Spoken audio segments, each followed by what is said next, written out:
Tu peux être en vacances sans avoir réellement quitté la pression. Ça fait presque un mois que je n'ai pas publié de capsule, que je n'ai pas travaillé. J'ai pris quelques jours de vacances, j'ai ralenti, j'ai profité de ma famille et je dois vous avouer une chose, vous m'avez beaucoup manqué. Mais cette pause m'a aussi rappelé quelque chose de vraiment essentiel. On parle beaucoup de travail, de discipline, de projet, des objectifs, mais on ne parle pas assez de repos. Pas de repos qu'on prend que lorsqu'on n'en peut plus. Je parle du repos que l'on choisit avant de s'épuiser.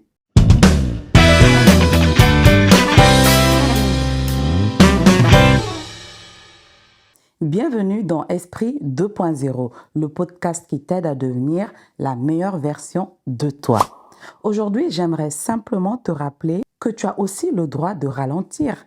Parce qu'après une longue saison de travail, de responsabilité, de pression, ton corps et ton esprit ont besoin de redescendre.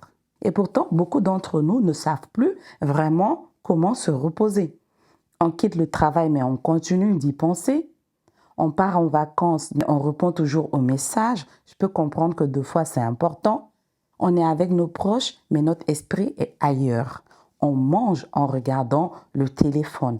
On regarde un film tout en travaillant. On échange avec quelqu'un, mais on pense déjà à ce qu'on doit faire ensuite. On ne l'écoute pas. Finalement, on fait plusieurs choses à la fois sans vivre pleinement aucune d'entre elles.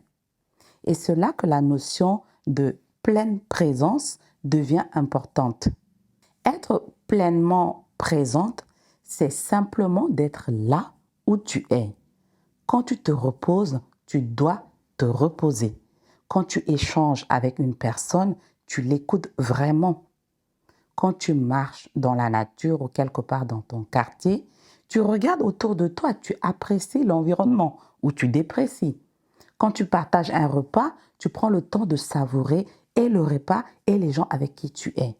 Cela paraît simple, mais dans un quotidien où tout va vite, être présent devient presque un effort. Nous avons tellement pris l'habitude de courir que lorsque nous nous arrêtons, nous culpabilisons. On se demande, est-ce que je ne suis pas en train de perdre du temps? Ce temps-là, je pourrais avancer dans mon travail. Est-ce que je ne devrais pas travailler sur mon projet? Au moins, je gagne du temps. Est-ce que je ne devrais pas profiter de ce moment pour être beaucoup plus productif? Je serai en avance. Mais tu n'as pas besoin de transformer chaque minute de ta vie en performance olympique. Tu n'es pas une machine. Tu n'as pas été créé uniquement pour travailler, produire, régler des problèmes, atteindre des objectifs.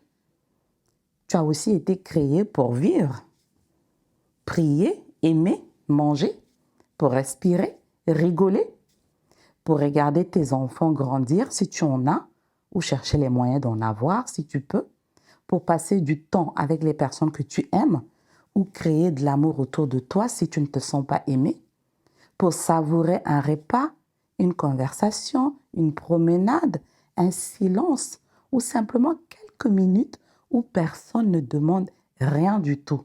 Ce sont souvent des petits moments que l'on considère comme ordinaires qui finissent par devenir en fait des souvenirs très précieux dans nos vies. Prendre donc un repos, ce n'est donc pas abandonner ses ambitions, c'est reprendre des forces pour mieux continuer sainement. C'est aussi prendre de la hauteur. Quand tu es constamment dans l'action, tu avances parfois sans te demander si tu vas encore dans la bonne direction. Tu avances tellement que tu ne sais pas où tu es. Le recul permet de regarder ta vie différemment, de voir ce qui fonctionne, de reconnaître ce qui t'épuise, de comprendre ce que tu veux continuer et ce que tu dois peut-être laisser derrière. Le repos ne sert pas uniquement à récupérer physiquement. Il permet aussi de retrouver de la clarté dans ses esprits, dans sa vie.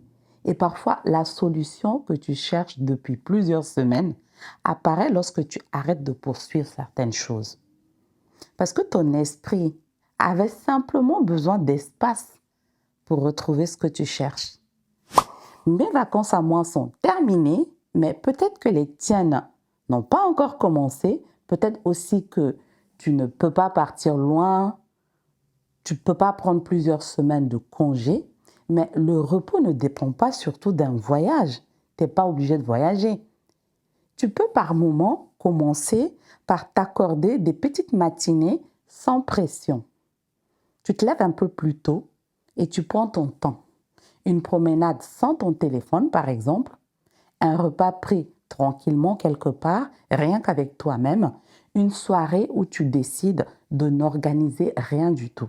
Quelques heures où tu n'es pas obligé d'être disponible pour tout le monde. Prendre soin de toi.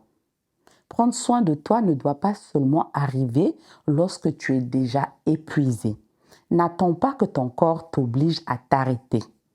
N'attends pas d'être au bout pour reconnaître que tu avais vraiment besoin de souffler. Le repos ne doit pas être la récompense de l'épuisement. Il doit faire partie du programme. Il doit faire partie de ton équilibre. Il doit exister dans ton calendrier. Alors pendant cette période de vacances, prends le temps de vivre réellement ce que tu es en train de vivre. Ne cherche pas toujours à aller plus vite. Tu veux aller plus vite que qui? Ne remplis pas chaque silence. C'est vrai que le silence fait peur, mais ne transforme pas chaque moment contenu en travail ou en obligation. Sois simplement présent. Parce qu'une vie bien remplie n'est pas forcément une vie pleinement vécue. Et parfois, devenir la meilleure version de soi commence simplement par le fait d'accepter de s'arrêter à un moment. Je suis très heureuse de vous retrouver pour cette nouvelle saison. Cette capsule marque la reprise d'Esprit 2.0. Et dès le prochain épisode, nous commençons une nouvelle série consacrée à l'investissement au Tchad. Comment investir? Où se trouvent les opportunités? Comment éviter de confondre investissement et simple dépense?